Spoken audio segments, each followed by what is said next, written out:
Last year, I reviewed The Hobbit, An Unexpected Journey for its 10th anniversary. And now it's the 10th anniversary of its sequel. Here's my review of The Hobbit, The Desolation of Smaug. Big D's Entertainment Rankings and Reviews.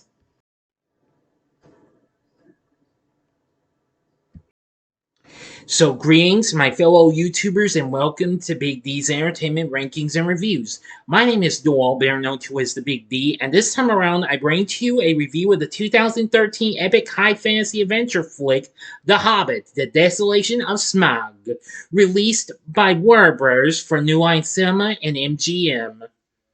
Directed by Peter Jackson from a screenplay by Fran Walsh, Philippa Boyens, Jackson himself, and Guillermo del Toro, based on the 1937 novel The Hobbit by J.R.R. Tolkien. This, of course, is a sequel to An Unexpected Journey and second installment of the Hobbit trilogy, which, of course, acted as a prequel to Jackson's Lord of the Rings trilogy, which, of course, next week I am going to be completing that trilogy with a review of Return of the King. Anyway, this film was released in the U.S. 10 years ago today on December 13th. Henceforth, today's the 10th anniversary. Even though it opened a day before that in New Zealand. And had its premiere in LA a week and a half before. Now, the film follows Bilbo Baggins as he continues to accompany Thorin Oakenshield and his fellow dwarves on a quest to reclaim the Lonely Mountain from the dragon Smaug. And pursuing them are the vengeful orcs, Azog the Defiler, and his son Bolg, while Gandalf the Grey investigates the return of a long-forgotten evil force in the ruins of Dol Guldur. Now, it features most of the cast from the previous film, plus the ones that appear in, well, the Lord of the Rings franchise. Well, trilogy. But anyway, now before I get started on my review, if you haven't seen my review from last year, the review of An Unexpected Journey, click on that card and it'll take you to that review before you go into this one, in case you might have missed it or if you would like to see it again.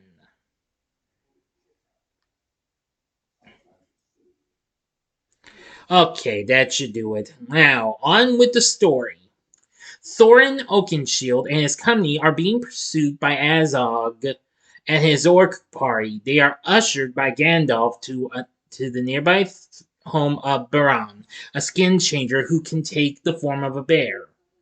That night, Azog is summoned to Dol Guldur by the Necromancer, who commands him to marshal his forces for war. Azog delegates the hunt for Thorin to his son Bolg. Bjorn, I mispronounced that, escorts the company to the borders of Mirkwood, where Gandalf discovers black speech imprinted on an old ruin. This, and a prayer requested by Galadriel, prompt him to investigate the tombs of the Nazgul. He warns the company to remain on the path before leaving. Upon entering the forest, they lose their way and are ensnared by giant spiders. Bilbo frees the dwarves with the help of the invisibility ring. However, Bilbo begins to understand its dark influence after he drops the ring and brutally kills a spider to retrieve it. The remaining spiders are killed by the wood elves led by Tauriel and Legolas, who captured the dwarves and bring Thorin before their king, Thranduil. Thorin confronts the king about his neglect of the dwarves of Erebor, following Smaug's attack 60 years earlier, and is consequently imprisoned with the other dwarves. Bilbo, having avoided capture, arranges their escape via empty wine barrels that are sent downstream. They are pursued by the wood elves and ambushed by Bolg and his orc party, engaging in a running three-way battle down the river. The dwarves are able to escape both groups of pursuers, but Kili is wounded with a Morgul shaft. Thranduil seals off his kingdom when an orc captive reveals an evil army is amassing in the south, but Tauriel decides to leave and assist the dwarves. Legolas goes after her. Meanwhile, Gandalf and Radagast investigate the tombs of the Nazgul, which they find to be empty. The company is smuggled into Esgaroth by a bargeman called Bard. Thorin promises the master of Lake Town a share of the mountain's treasure, and they are given arms and sent off to the mountain. Due to his injury, Killy is forced to remain behind at Bard's home, tended by Philly, Oin, and Buffer. Bilbo discovers the hidden entrance in the Lonely Mountain and is sent inside to retrieve the Arkansas.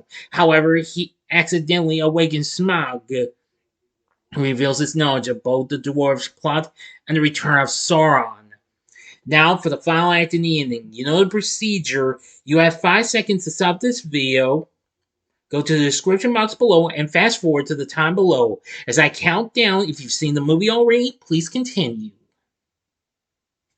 Okay, you've been warned. In Lake Town, it is revealed that Bard is a descendant of the last ruler of Dale and possesses the last black arrow capable of killing Smaug. Bard attempts to bring the black arrow to the town's launcher, fearing what may happen in the mountain. However, he is arrested by the master, charging his son to hide the arrow. Bolg and his orc party infiltrate the town and attack the 4 dwarves, but Tauriel and Legolas arrive and quickly dispatch them.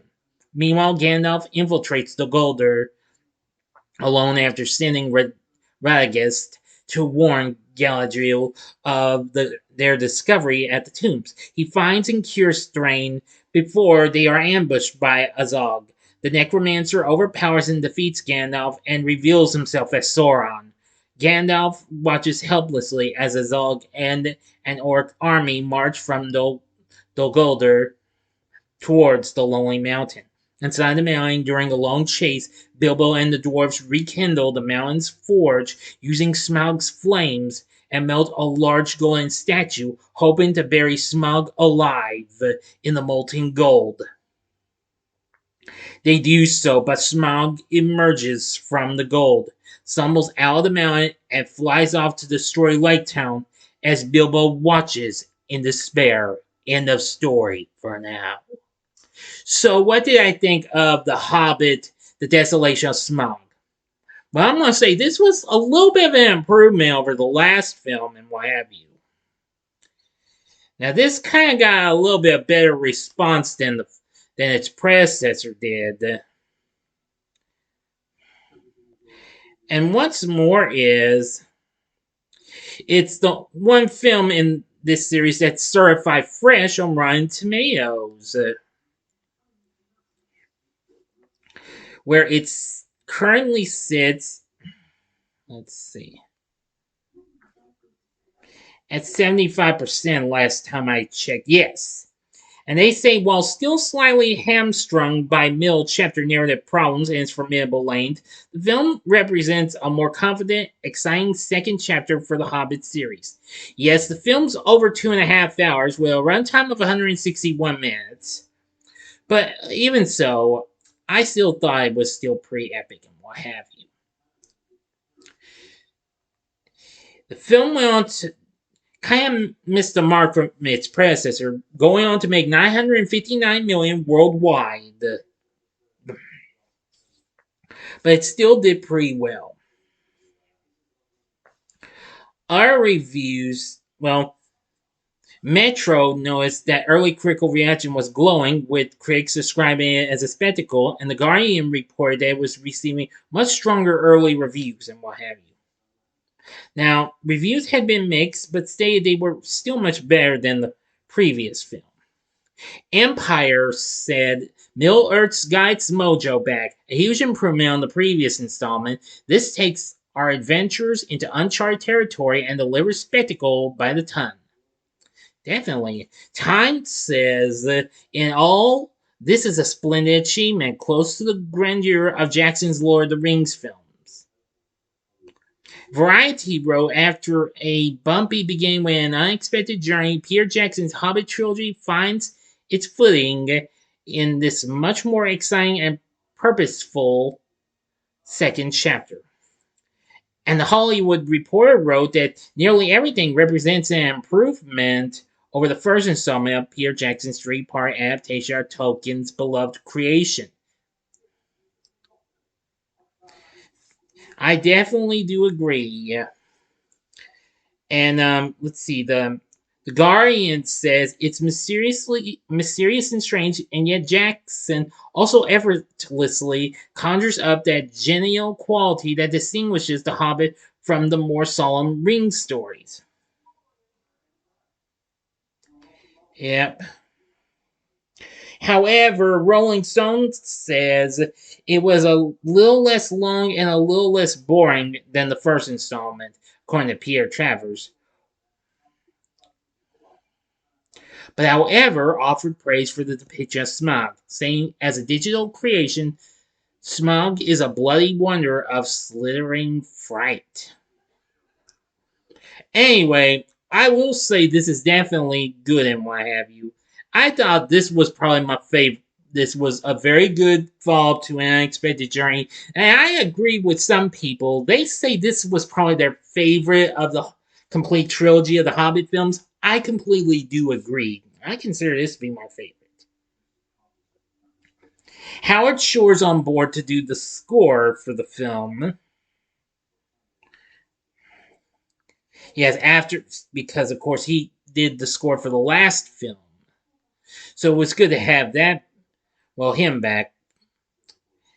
Now for our cast, we have Martin Freeman back as Bilbo Baggins. And Ian McKellen as Gandalf. They were good. Richard Armitage as Thorin. Benedict Cumberbatch did the vocal performance and motion capture for Smaug. And he also plays the Necromancer. Yes, this was just still before he actually made it into the MCU as Doctor Strange. Evangeline Lilly, who also would go on to be a part of the MCU, if I'm not mistaken. Yes. In the Ant-Man franchise, played Toriel. She was good. Luke Evans played Bard. We have Lee Pace as Thranduil. Stephen Fry as Master of Lake Town. And Orlando Bloom as Legolas Greenleaf. Of course, you know him from the Lord of the Rings trilogy. And there's a host of others and what have you. Let's see, there's Kate Blanchett and Sylvester McCoy. Most people may remember him as the seventh incarnation of the original Doctor Who, as a matter of fact. Yep. I'm going to say this was pretty good and what have you. Now, there would be, like its predecessor in the Lord of the Rings trilogy, there would also be an extended version of the film that would be released the following year. I haven't seen it. I haven't seen the extended version of even the Lord of the Rings trilogy, but I'm intending to if it's still there on Max. But we'll see, because I'm going to try and watch them all again before I review The Return of the King. But anyway, The Desolation of Smaug, I think it's much better than An Unexpected Journey. It may have a few issues, but nevertheless, I feel like this has a lot more potential and what have you. With its good, we're having some good action-packed sequences and what have you, and a good depiction of Smaug, and a great cast, just like always, and a good score from Howard Shore. So I'm going to say this film was pretty good. But would I recommend the film? I'd say hell yeah. I would recommend this to you if you are a hardcore completionist of the Hobbit films, or if you're into the Lord of the Rings and just a little curious about the Hobbit. Well, if you're curious about that, then I would only suggest giving it a one-time watch. But I still would say hell yeah, but I'd say just give it a one-time watch. I know the Hobbit films, I know a lot of people are mixed on the Hobbit films, and that's understandable. So anyway, that's about all I can tell you about this. So what did you think of The Hobbit, The Desolation of Smaug? Let me know in the comments section below. If you like the video, click the like button, subscribe, and be a part of the Big D Nation.